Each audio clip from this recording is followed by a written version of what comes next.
Thank you very much. Been a very busy day. I want to thank the American people for the incredible sacrifices that they're making on behalf of our nation. And I want to encourage everyone to keep following our guidelines on social distancing, avoiding large gatherings and hand washing and all of the other things that everybody knows they're supposed to be doing. Ultimately, the goal is to ease the guidelines and open things up to very large sections of our country as we near the end of our historic battle with the invisible enemy. It'll go on for a while, but we win. We'll win. I said earlier today that I hope we can do this by Easter.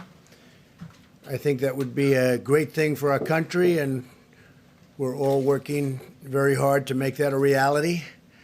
We'll be meeting with a lot of people to see if it can be done. Easter is a very special day for many reasons. For me, for a lot of our friends, that's a very special day. And what a great timeline this would be. Easter as our timeline, what a great timeline that would be. My first priority is always the health and safety of the American people. I want everyone to understand that we are continuing to evaluate the data. We're working with the task force and making decisions based on what is best for the interest of our fantastic country. In order to defeat the virus, we must continue to be very strong. Your resilience and spirit has been inspiring to everyone. Right now, this virus is attacking 149 countries, but everybody looks to us and they're watching us. And I'm very proud to be your president. I can tell you that. There's tremendous hope as we look forward and we begin to see the light at the end of the tunnel. Stay focused and stay strong, and my administration and myself will deliver for you as we have in the past. Let me provide you an update on critical preparations and supplies in our war on the virus. Through FEMA, the federal government is distributing more than 8 million N95 respirators, 14 million surgical masks, and many, many millions more under order, and they'll be arriving soon. 2.4 million face shields, 1.9 million surgical gowns, 13.5 million gloves, and more than 4,000 ventilators to the areas of greatest need have already been sent, and we have 4,000 being delivered to New York. The federal government is using every resource at its disposal to acquire and distribute critical medical supplies. The core element of this strategy is my executive order authorizing the use of the Defense Production Act, which has, as you know, already been activated actually a long time ago, quite a long time ago.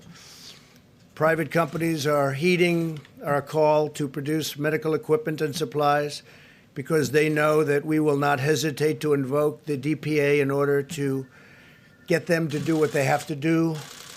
It's called leverage. You don't have to use it from the standpoint of actually it's been activated, but you don't have to use it. But the threat of it being there is great leverage, and companies are doing as we ask, and companies are actually even better than that. They're coming through and they're calling us. And it's been really something to see. This morning, Ford, 3M, General Electric Healthcare are making tremendous numbers. They've already started of respirators, ventilators, and face shields. They're working together. We didn't have to exercise or utilize the DPA in any way. The fact that we have it helps, but we didn't have to, and for the most part, we won't have to. We're receiving full cooperation from companies with the understanding that the federal government stands ready to compel cooperation if need be. We haven't found that to be the case. It's been really amazing to see these big, strong, powerful, in some cases very small companies, family-owned companies, step up and make a lot of great product for what we're going through and what we will continue to be going through for a while. The Army Corps of Engineers and the National Guard are building 4 hospital facilities in New York City at the Javits Center, which will be operational very soon. They've already started. In addition, they're building 4 separate medical facilities in different parts of the state. We're dealing with Governor Cuomo on that. So you're going to have 4 hospitals and 4 medical facilities at the highest level, too. Really incredible facilities. Temporary, but incredible. We're also deploying the U.S. Navy hospital ship, and that will be arriving in New York Harbor in the not-too-distant future. It's finishing its maintenance. They're doing a very big maintenance, and what we did is we condensed it very seriously. And as you know, the other hospital ship, and these are incredible ships, it's already on its way to Los Angeles. So we're in frequent contact with state and local officials and getting a lot of work done. We're likewise building hospitals in Los Angeles. We're working also the state of Washington. We're working with the governor of the state of New Jersey. We're building a medical facility, a hospital facility, and doing a lot of work. I want to thank the people from FEMA, the great people from FEMA, and also the Army Corps of Engineers. Secretary Mnuchin and the members of my administration continue to work closely with Congress. I'm pleased to report that we are working to pass the biggest and boldest financial relief package in American history. Senators will soon hopefully vote on a $2 trillion bill that will deliver direct cash payments to struggling Americans. No fault of their own. This came out of nowhere. Nobody can imagine this even happened, but it's not their fault. We want to protect, and we will, all of the things that a person needs protected and a family needs protected. We're working on job retention loans for small businesses and extended unemployment insurance for laid-off workers. The legislation will also include billions of dollars for additional resources for our, and really heroic, these are incredible doctors, nurses, brave, and hospitals, as well as support for hard-hit industries such as the airline industry and the cruise ship industry, which employ tremendous amounts of people and obviously serve very important functions beyond that, with very tough protections for the American taxpayer. The loans will be very secure and they will be very profitable, and at the same time they'll bridge, they call them bridge loans in many cases. They'll be bridging these companies back into very good health. And some of them are very important companies that 4 weeks ago didn't have a problem. I'm also confident that the Democrats will do the right thing. I feel very confident. They're working very hard together right now, Republicans and Democrats, and they're getting very close to a very fair deal and a great deal for the people of our country. Today, as you probably saw, the Dow surged over 2,100 points. That's the all-time record history of the exchange. This is very encouraging, and I think part of the reason is they are looking at what is close to being passed, and I think a very big part of it is they see that we want to get our country open as soon as possible. They see we're working very hard on that. That's a very big factor, I think, in today's historic gain. The legislation developed in the Senate is the first step to restoring confidence and stability to America's economy as we look ahead to the time when we can carefully and responsibly reopen our country for business, and we hope that's going to be very soon. I want to assure Americans that we have a team of public health experts. We've gotten to know them as well as I know them. They're great people, incredible, talented. They love our country. Also, economists and other professionals working to develop a sophisticated plan to reopen the economy as soon as the time is right. One based on the best science, the best modeling, and the best medical research there is anywhere on earth. Our great people have been, especially when it comes to our public health experts and officials, have been helping other countries, dealing with other countries, constant touch with other countries, helping them out, because many of them have never seen anything like what's happening. But our decision will be based on hard facts and data as to the opening. I'm also hopeful to have Americans working again by that Easter, that beautiful Easter day. But rest assured, every decision we make is grounded solely in the health, safety, and well-being of our citizens. This is a medical crisis. This isn't a financial crisis. but it's a thing that nobody has seen for many, many decades, nothing like this. Marshaling our economic strength is a key feature of defeating the virus, producing the material supplies and equipment that we need, and they're doing a really fantastic job. We're helping the governors. We had a conference call the other day with the governors, and we allowed the press to join us on the call, and the spirit between us and the governors has been really great. We should never be reliant on a foreign country for the means of our own survival. I think we've learned a lot. We've learned a lot.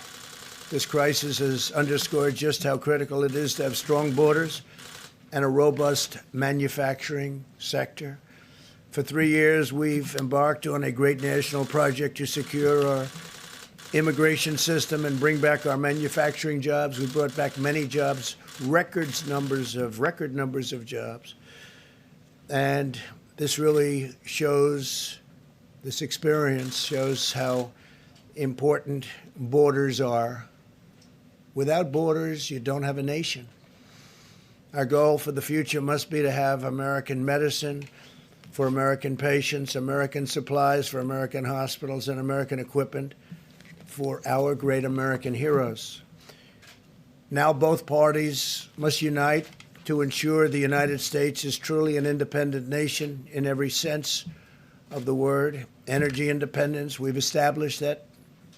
It's something incredible that we've established. We're energy independent, manufacturing independence, economic independence, and territorial independence enforced by strong sovereign borders. America will never be a supplicant nation. We will be a proud, prosperous, independent, and self-reliant nation. We will embrace commerce with all, but we will be dependent on none.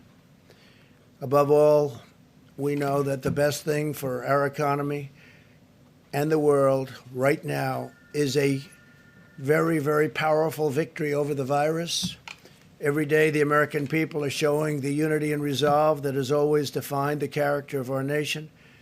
In New York, citizens are using 3D printers to make hundreds of face shields. They're making them by the hundreds. In Texas, businesses and churches are uniting to collect gloves and thermometers for hospitals. In the selfless actions of our amazing citizens, we're seeing enduring strength of our magnificent nation, a spirit that can never be broken, and a victorious future that can never be denied. It never will be denied.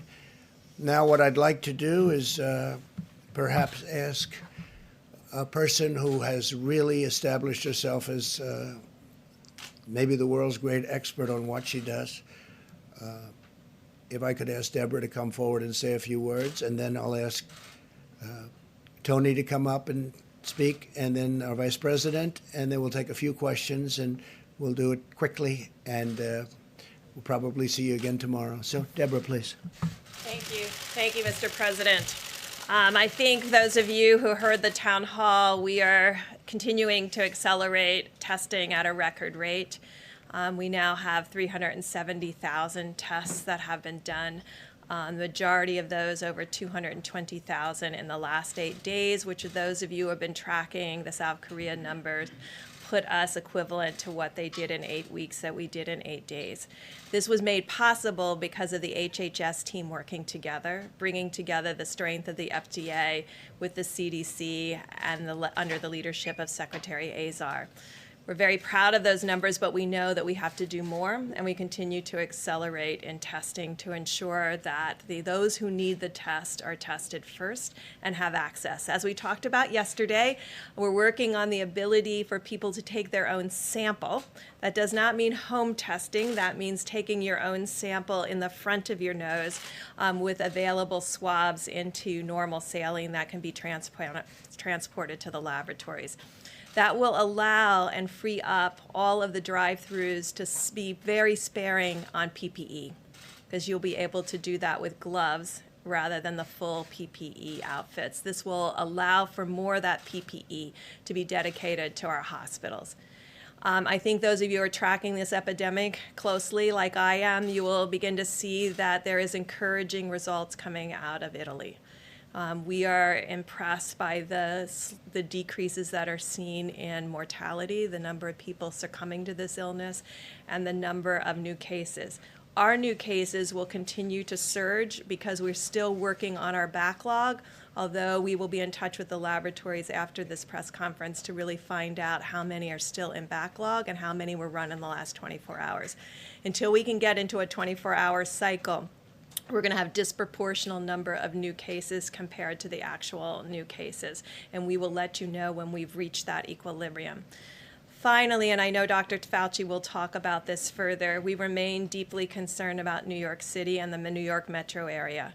About 56% of all the cases in the United States are coming out of that metro area, and 60% of all the new cases are coming out of the metro New York area, and 31% of the people succumbing to this disease. It means, because they still are at the 31% mortality compared to the other regions of the country, that we can have a huge impact if we unite together.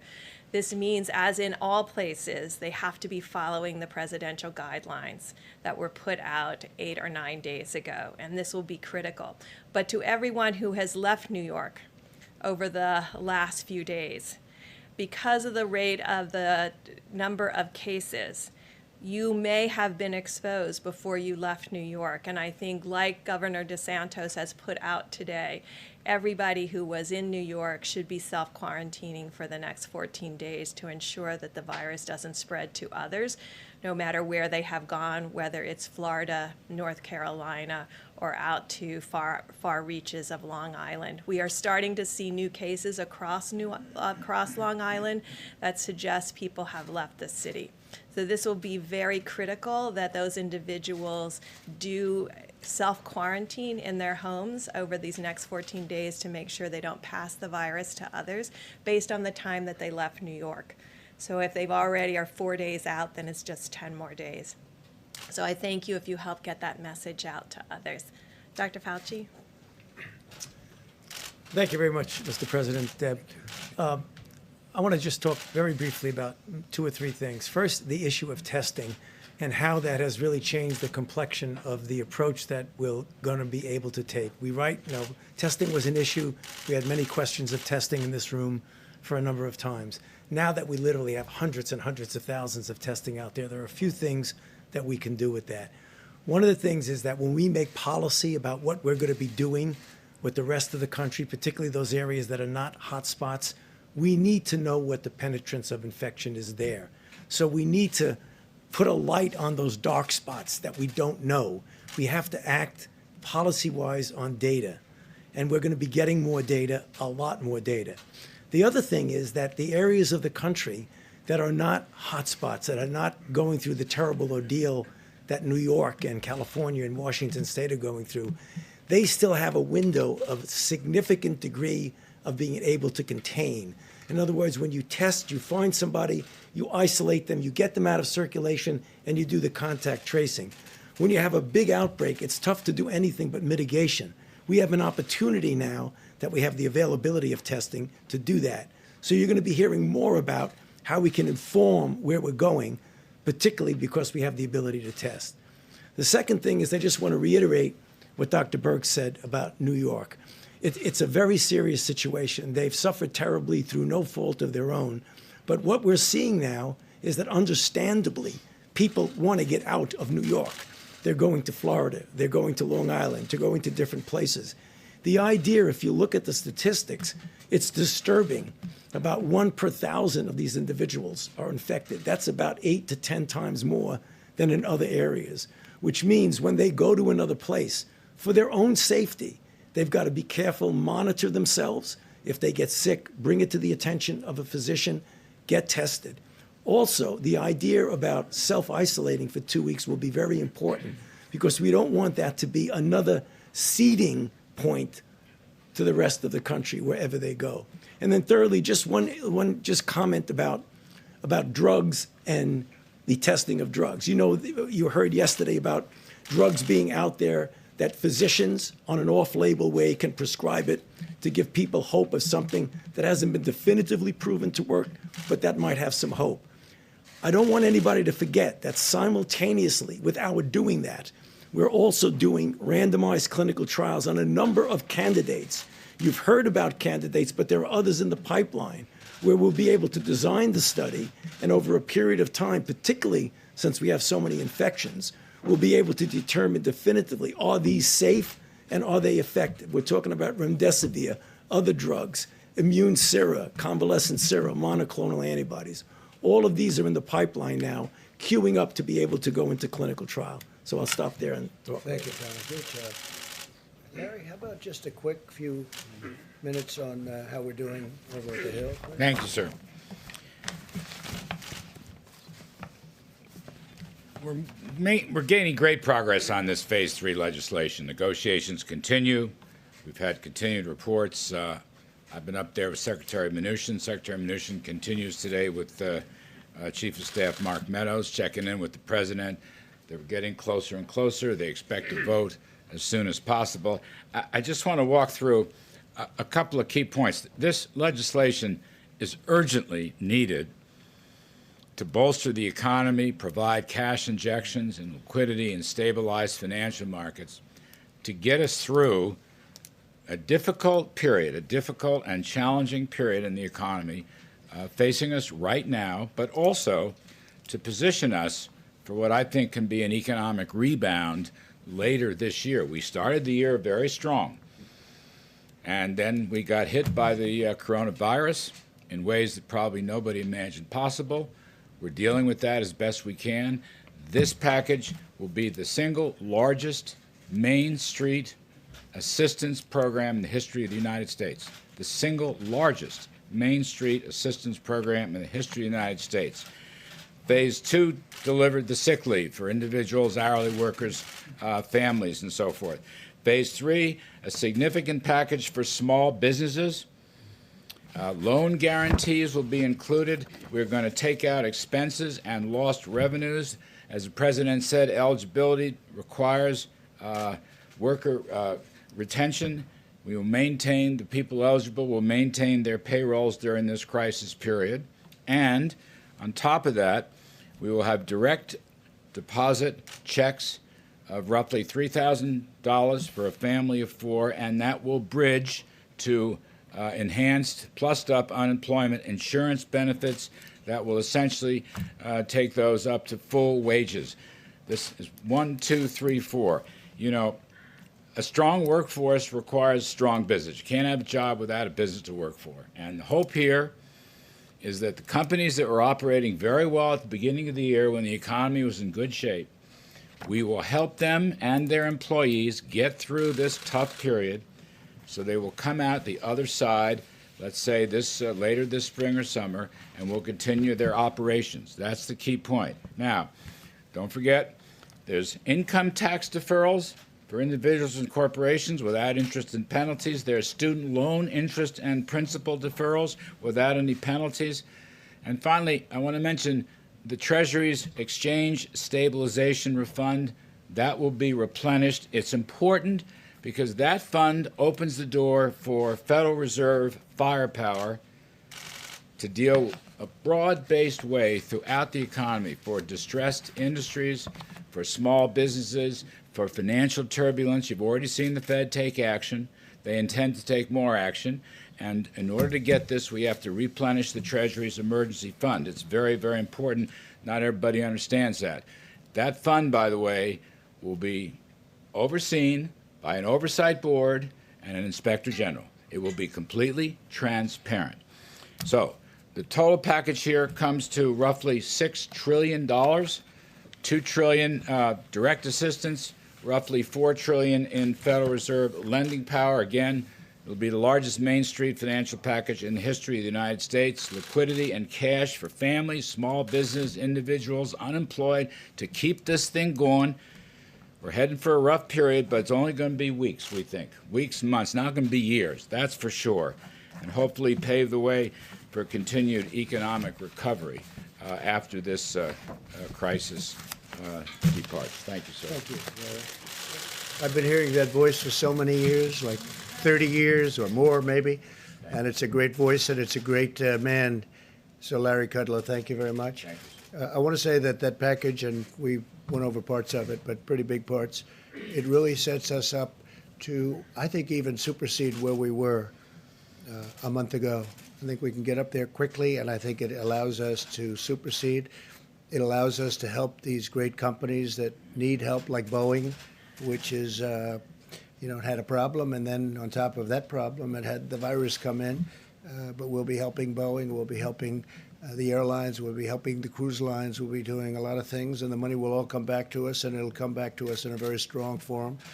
And before we take some questions, I'd like to ask our great Vice President to say a few words, if you would, Mike, please. Thank you, Mr. President. The White House Coronavirus Task Force met again today. And on behalf of the President of the United States, everyone on our team, I know state leaders, let me just say thank you, America. People across this country, businesses large and small, are responding to the threat of the coronavirus in ways that are deeply inspiring. People are acting on the President's 15 days to slow the spread, and it is making a material difference. Our experts standing beside us told us that if every American, regardless of whether you're in an area that's impacted by an outbreak of the coronavirus or not, if every American would embrace these guidelines, that we could significantly reduce the number of Americans that would contract the coronavirus and protect the most vulnerable. And as the President reflected earlier, tens of millions of Americans are doing just that, and we're grateful. The focus of our task force, of course, is to slow the spread, to promote mitigation strategies. Beyond that, though, the President has us focused on testing and on supplies and making sure that those that are enduring the symptoms of the coronavirus and those who are ministering to them, our extraordinary healthcare workers, have the support that they need. In the category of supplies, you just heard Dr. Birx indicate that we've made great progress.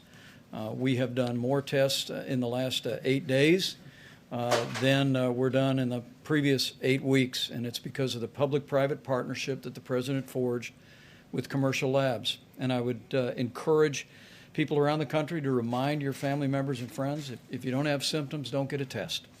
We want to make sure people who are having symptoms, who have a concern, have the ability to be tested and to have those tests processed. We're continuing to urge all county hospitals, all labs around the country to report to the CDC all the results of the test, as it'll give these experts around us the ability to continue to advise the President on best practices. As I mentioned, we all continue to follow the outbreak around the country and the test results. But as several have mentioned, we're particularly focused on New York. The reality is the New York metro area was 60% of the new cases in the country. And specifically, as a layperson, I can tell you that the infection rates are roughly 1 in 1,000 in the New York City metropolitan area, where they are 0.2% per thousand or 0.1% per thousand in places like Washington State. It is the reason why today the White House Coronavirus Task Force is calling on any American, first and foremost, if you're in the New York City metropolitan area or elsewhere, to take the guidelines that we issued and avoid non-essential travel. But for anyone in the New York metropolitan area who has traveled, our task force is encouraging you to monitor your temperature, be sensitive to symptoms, and we are asking anyone who has traveled out of the New York City metropolitan area to anywhere else in the country to self-isolate for 14 days. We have to deal with the New York City metropolitan area as a high-risk area. And for that reason, we're taking these steps and asking for the cooperation of the American people. Because of the spread in New York City, we will continue to surge resources. The President has described this. FEMA is coordinating with New York State for the arrival of the USS Comfort in just a matter of a few short weeks. Over the next 24 hours, more than 4,000 additional ventilators will be delivered to New York State as well. New York State has prioritized 3 alternative medical facilities, and at the President's direction, the Army Corps of Engineers is working on plans to build those facilities out.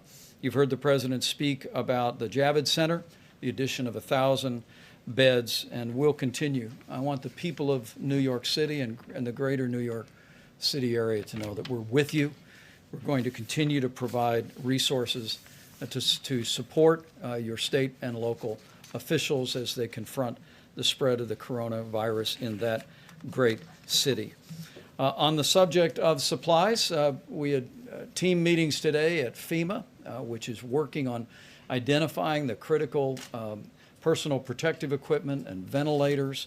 At this point, FEMA informs us today that they are distributing 7.6 million N95 respirator masks, more than 14 million surgical masks, and FEMA has already shipped 73 pallets of personal protective equipment to New York, 36 pallets of personal protective equipment to the state of Washington. We'll be meeting again tonight. As you know, the President stood FEMA's National Response Center up, and they are in the lead for the approach to the coronavirus, which is locally executed, state managed, and federally supported. And we'll continue to surge those resources and make sure that they're available. One last word, if I may. The President reflected on the response that businesses around the country have brought to this moment. It truly is extraordinary. The President did initiate the Defense Production Act last week, but as the President has reflected many times, we will use the Defense Production Act if we need it to mandate production of critical supplies. But so far, no one has said no. And in fact, we see industries stepping up. The President mentioned Ford Motor Company working with 3M and GE Health to expand production of medical supplies. We heard that McDonald's is now offering curbside delivery to truckers who are unable to use the drive-through to pick up a Big Mac. And I spoke today, and the President spoke last week with Tim Cook of Apple, and at this moment in time, Apple went to their storehouses and is donating 9 million N95 masks to healthcare facilities all across the country and to the national stockpile. There is a level of generosity that I know is inspiring to the President, and it's truly inspiring to all of us who are working on the White House Coronavirus Task Force. The President's made it clear that he hopes, in weeks, not months, to be able to open up the country. But let me make one last encouragement to every American. We will get to that day quicker if every American will put into practice the President's coronavirus guidelines for our nation. 15 days to slow the spread. If every American will do this, I have no doubt that we will slow the spread, we will protect our most vulnerable, and we will heal our land. Thank you, Mr. very President. much. Mr. President, you just reiterated that you hope to have the country reopened by Easter. You said earlier you would like to see churches packed on that day. My question is, you have 2 doctors on stage with you. Have either of them told you that's a realistic timeline? I think we're looking at a timeline. We're discussing it. We had a very good meeting today. If you add it all up, that's probably 9 days plus another 2.5 weeks. It's a period of time that's longer than the original 2 weeks. So we're going to look at it. We'll only do it if it's good, and maybe we do sections of the country. We do large sections of the country. That could be 2. But no, we're very much in touch with Tony and with Deborah on everything we're doing. Who suggested I that just date? thought it was a beautiful time. It'd be a beautiful time, a beautiful timeline. So that was It's a based great on any day. of the data? It was based on a certain level of weeks from the time we started, and it happened to arrive. Actually, we were thinking in terms of sooner. I'd love to see it come even sooner, but I just think it would be a beautiful timeline. John? Mr. President, if you look at what we've just seen in the last day or so, you've seen the number of known coronavirus cases in the country double in just 2 days. Another 95 people have died just in the last 24 hours.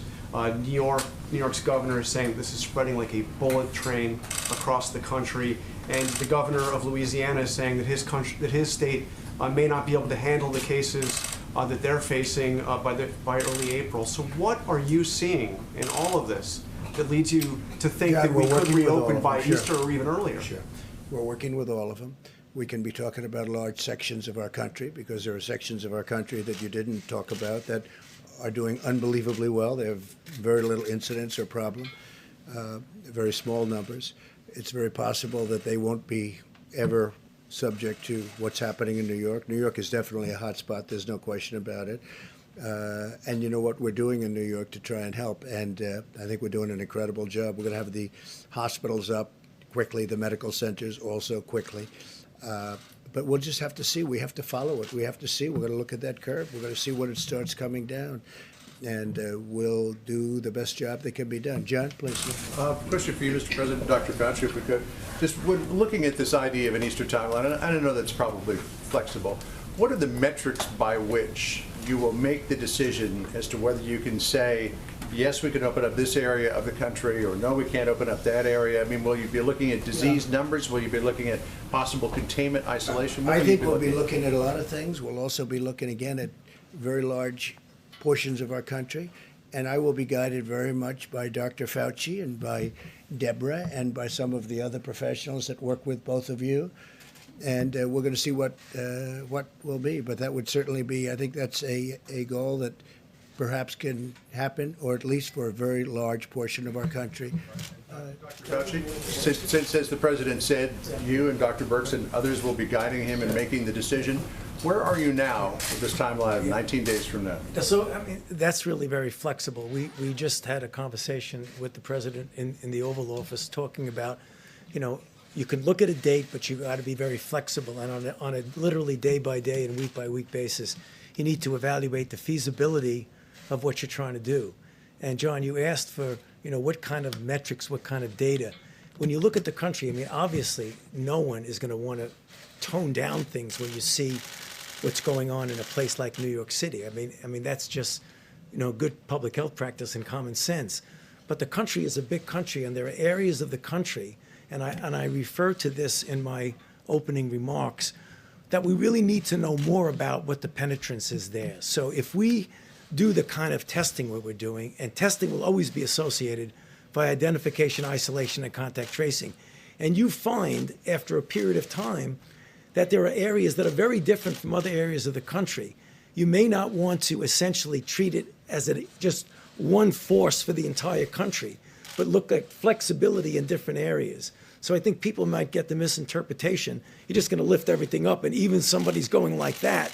That's not going to happen. It's going to be looking at the data. And what we don't have right now that we really do need is we need to know what's going on in those areas of the country where there isn't an obvious outbreak. Is there something underneath the surface that says, wait a minute, you better be careful and really clamp down? Or what looks there that you don't really have to be as harsh as you are in other areas. So it's looking at information that up to this point, John, we never had. So it's a flexible situation. So is New York becoming our war? Is New York becoming the epicenter? Well, it certainly is by far the, if you call it hot, if you call it any word you want to use, it is at a level that I was speaking to Tony before. It's a level that no place else is close. It's very unfortunate. You know, one of the things that's happened that we've done, I think, a really good job on. I think that it's something special. What's happened is I learned from Dr. Birx a little while ago when she said, I learned it actually this afternoon. In 8 days, because we kept hearing about South Korea, and they had a very tough time at the beginning, if you remember. In 8 days, we're doing more testing than they've done in 8 weeks. That's a tremendous turn. And with our testing, it's going exponentially. It's going up, up, up every day. So we're going to be able to do things with this very highly sophisticated testing. And it's also, the test itself is considered the best test. So on top of doing now more than anybody else, we have a very high-quality test. That makes a big difference. It also makes a big difference even in terms of opening, because we're going to see those areas like the hot spots. But New York City definitely is a very hot spot. Steve? When you talk about areas that you could open up, what specifically are you looking at? What states? Are you talking about out west? Well, you can Midwest, talk or about south? Where the exactly? Farm Belt. Take a look at the Farm Belt. Take a look at areas out west. Look at big sections of Texas. I was talking to the great governor of Texas. They've done a fantastic job out there, but they have very big sections of Texas where You know, it's like numerous states, frankly. But we can have large sections of, if we want to do it that way, we can have large sections of the country open. I think it's very important that we start moving on that and start thinking about it, because our country wants to be open. Our people want it to be open, and they're raring to go. And I think it's one of the reasons that we're going to have a tremendous bounce back. I think it's going to go very quickly. Also, I want to thank, while I'm here, I want to thank Larry for the job he's done, Steve Mnuchin for the job he's done. If you look at Peter Navarro, he's sort of doing different things. He's really, he's a force in terms of getting masks and getting all of the ventilators and all the things. He's been fantastic, Peter. But I also want to thank Congress, because whether or not we're happy that they haven't quite gotten there yet, they have been working long hours. I'm talking Republicans and Democrats, all of them. The House, the Senate. I want to thank Congress, because they are really trying to get there, and I think they will. And I'll see you all tomorrow. Thank you very much. Did Thank you give Governor Cuomo a